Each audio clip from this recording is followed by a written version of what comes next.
जी भाई अस्सलाम वालेकुम। सबसे पहले वो आपसे क्या पूछ रहा है बी में कि रीअपोर्शमेंट करो। कौन कौन से डिपार्टमेंट है? कटिंग डिपार्टमेंट है, फिनिशिंग डिपार्टमेंट है और सर्विस डिपार्टमेंट है। इनके ओवरहेड्स आपको ऑलरेडी एक्चुअल दिए हुए हैं। 273820189240313350। अब हम करेंगे रीअपोर्शमेंट। और रीअपोर्शमेंट क्या होती है भाई? जब सर्विस सेंटर की जो कॉस्ट है वो आप लेके जाते हो प्रोडक्शन डिपार्टमेंट में on suitable basis. Is that right? अब वो आपको यहां भी बता भी रहा है कि सर्विस डिपार्टमेंट रीअपोर्शमेंट होगा on the basis of number of employees, और उसने नंबर ऑफ एम्प्लॉयज भी दिए हुए हैं। ठीक है भाई। अब सबसे पहली बात है कटिंग। कटिंग के कितने एम्प्लॉयज हैं देख लें भाई, 125। और दोनों के मिला के कितने? दोनों के मिला के हैं 209। तो वैसे ही जैसे रेशो निकालते हैं 125 डिवाइडेड बाय 209 मल्टीप्लाई बाय 31350। तो सी का जो आपके पास आ रहा है वो आ रहा है 18750। 18750। अब बिल्कुल ऐसे ही हम एफ का करेंगे। एफ का आप बताएं भाई, एफ के कितने एम्प्लॉयज हैं? 84। टोटल कितने हैं? 209। और मल्टीप्लाई करेंगे आप 31350 से, तो ये इसका आ जाएगा 12600। ठीक है बेटा। तो ये आपकी रीअपोर्शमेंट हो जाएगी। तो ये आप टोटल कर लेंगे 292570 और 201840। ठीक है। अब उसके बाद वो आपसे क्या कह रहा है कि ओवरहेड एब्जॉर्प्शन रेट निकाल लें। सही है। ओवरहेड एब्जॉर्प्शन रेट निकाल लें।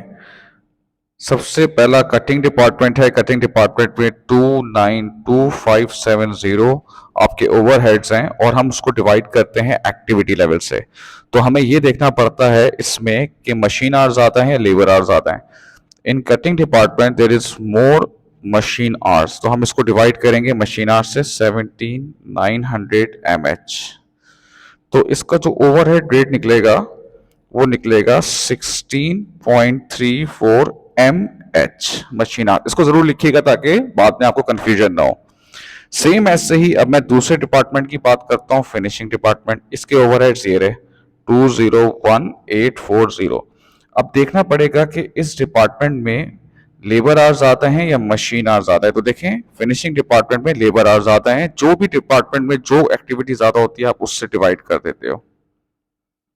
तो ये आपके पास आ रहा है 27.21 लेबर आवर्स।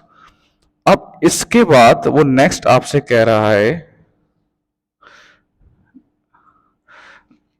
नेक्स्ट वो आपसे कह रहा है कि ओवर और अंडर एब्जॉर्ब निकालो। ये रहा कटिंग डिपार्टमेंट और ये रहा फिनिशिंग डिपार्टमेंट। सबसे पहली बात है, आप इसके जो एक्चुअल ओवरहेड्स आपको दिए हुए ना वो दिए हुए 312600 193400। अब ये देखना है ओवर एब्जॉर्ब थी अंडर एब्जॉर्ब, तो मैंने लिखूंगा पहले एब्जॉर्ब। अब एब्जॉर्ब से पहले मैं सबसे पहले रेट लिख लूंगा। ठीक है। सबसे पहले मैं क्या कर दूंगा बेटा? रेट लिख लूंगा। ये है इसका रेट 16.34 मशीन आवर्स। अब कटिंग के मशीन आवर्स बताओ एक्चुअल कितने हैं? सर ये रहे। अब उसको हम मल्टीप्लाई कर देंगे मशीन आवर्स से 17200। तो ये आ रहा है 281048। इतने हम रिकॉर्ड कर चुके हैं, जबकि एक्चुअल कितने थे? 312600। इसका मतलब है जो हमने रिकॉर्ड किए हैं वो कम किए हैं, अंडर एब्जॉर्ब कहेंगे 31552। अब बिल्कुल ऐसे ही हम दूसरे डिपार्टमेंट का कहेंगे। सबसे पहले हम उसका रेट लिख लेंगे। रेट क्या है भाई? रेट है 27.21 लेबर आवर्स। इसका मतलब है फिनिशिंग के मुझे लेबर आवर्स देखने पड़ेंगे। तो फिनिशिंग डिपार्टमेंट के ये रहे लेबर आवर्स 7210। तो ये आ रहा है 196112। तो देखें आपने यहां पर जो एब्जॉर्ब किए ना वो एक्चुअल से ज्यादा कर लिया, तो ये ओवर एब्जॉर्ब हो गया 2712। अब वो आपको ई में आपसे क्या कह रहा है? ई में आपसे क्या कह रहा है? पहले तो उसने आपको एक प्रोडक्ट का डेटा दिया हुआ है, प्रोडक्ट एक्स। इसके सब डेटा वगैरह दिया हुआ है। नॉर्मल कैपेसिटी कितनी है? 14,000 यूनिट्स। और ये करंटली अभी 75% कैपेसिटी पे ऑपरेट हो रहा है। इसका मतलब है करंट हम लोग कितने यूनिट्स बेच रहे हैं, मैक्सिमम कितना है 14,000, और अभी हम 75% बेच रहे हैं। 75% कितना हो जाता है भाई, 10,500। तो वो बोल रहा है कि भाई इसका आप प्रॉफिट निकालो। तो पहले तो टोटल कंट्रीब्यूशन 10,500 यूनिट्स है। अब देखो कंट्रीब्यूशन आपको ऑलरेडी दिया हुआ है, निकालने की जरूरत नहीं है। मल्टीप्लाई बाय 20 कर देंगे तो 2,10,000 आ रही है भाई। फिक्स कॉस्ट भी देखो आपको दी हुई है 56,000, इसको इसमें से मैंने माइनस किया तो ये आपके पास प्रॉफिट आ गया।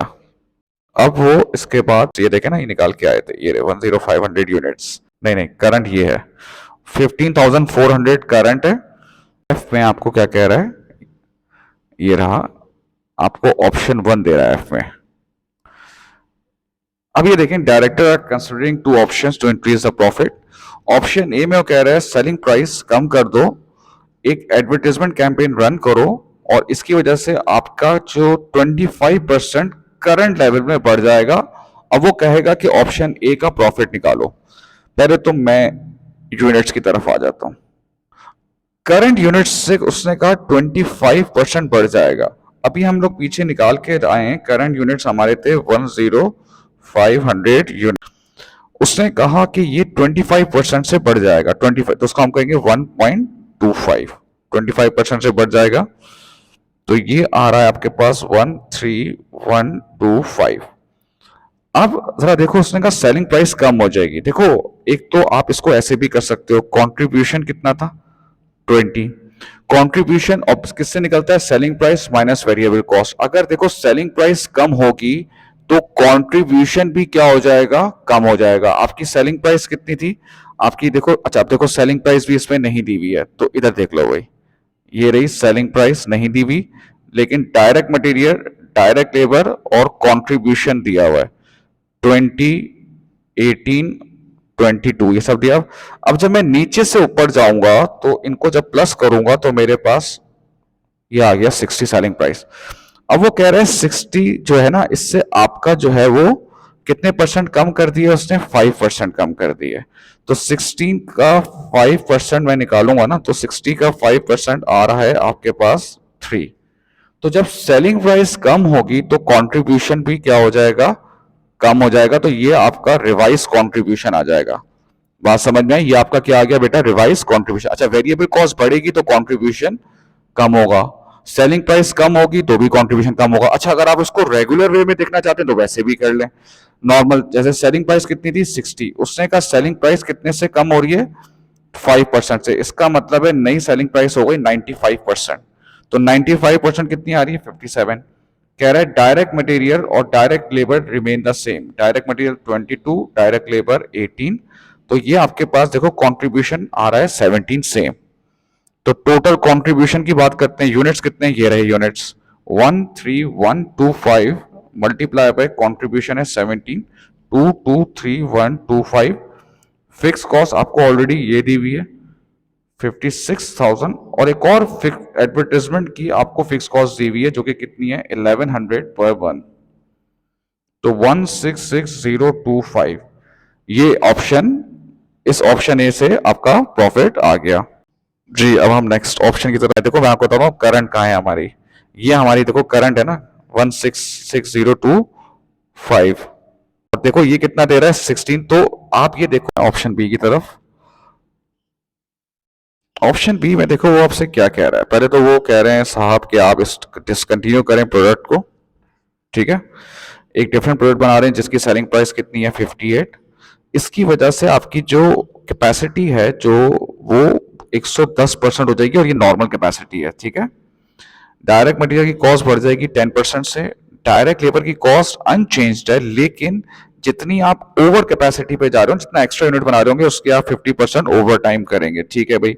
मशीन आ जाएगी, इसका डेप्रिसिएशन आ जाएगा, और लोन आ जाएगा, तो लोन का इंटरेस्ट आपकी फिक्स कॉस्ट होती है। अब हम स्टार्ट करते हैं। सबसे पहली बात है सेल्स।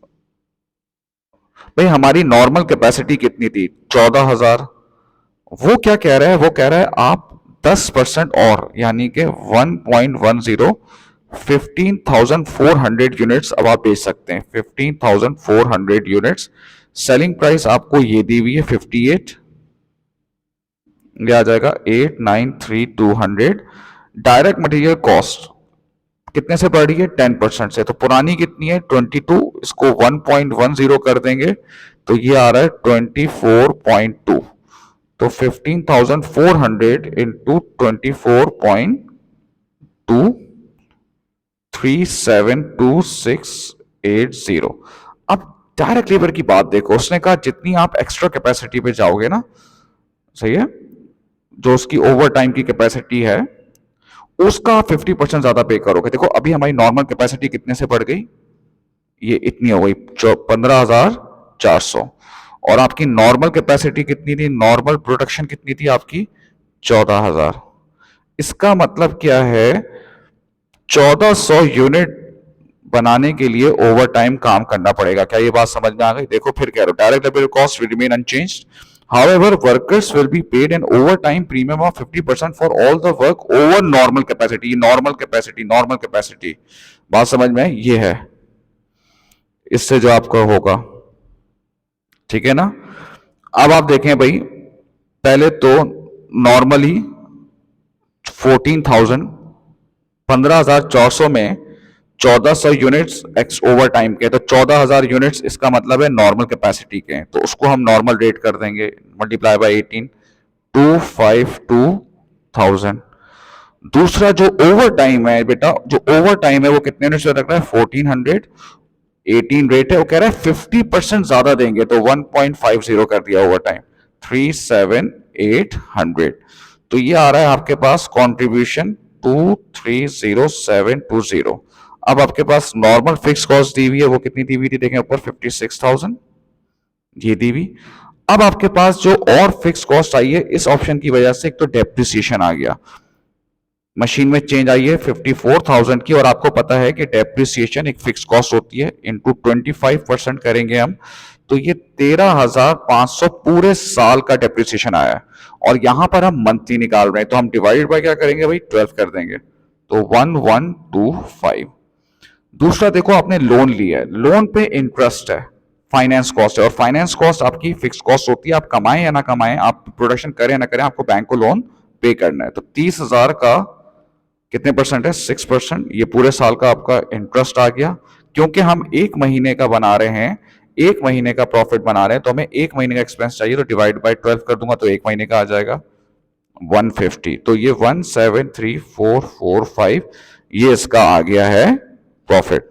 अब वो इसमें करंट सिचुएशन सबसे आखिरी कह रहा है, जी जी में वो कह रहा है कि तुम एडवाइस करो कि दोनों ऑप्शन में कौन सा अच्छा है। 7 मार्क्स का है, फाइनेंशियल और नॉन फाइनेंशियल दोनों को डिस्कस करो। देखो अगर हम ए की तरफ जाते हैं ना, ऑप्शन ए, तो वो लेस प्रॉफिट दे रहा है in comparison with B. B के कंपैरिजन में तो कम दे रहा है, लेकिन जो हमारी क्वेश्चन के हिसाब से वो ज्यादा, आप मोर प्रॉफिट अगर आप कंपेयर करोगे करंट सिचुएशन से। ये तो इसका फाइनेंशियल पर्सपेक्टिव हो गया।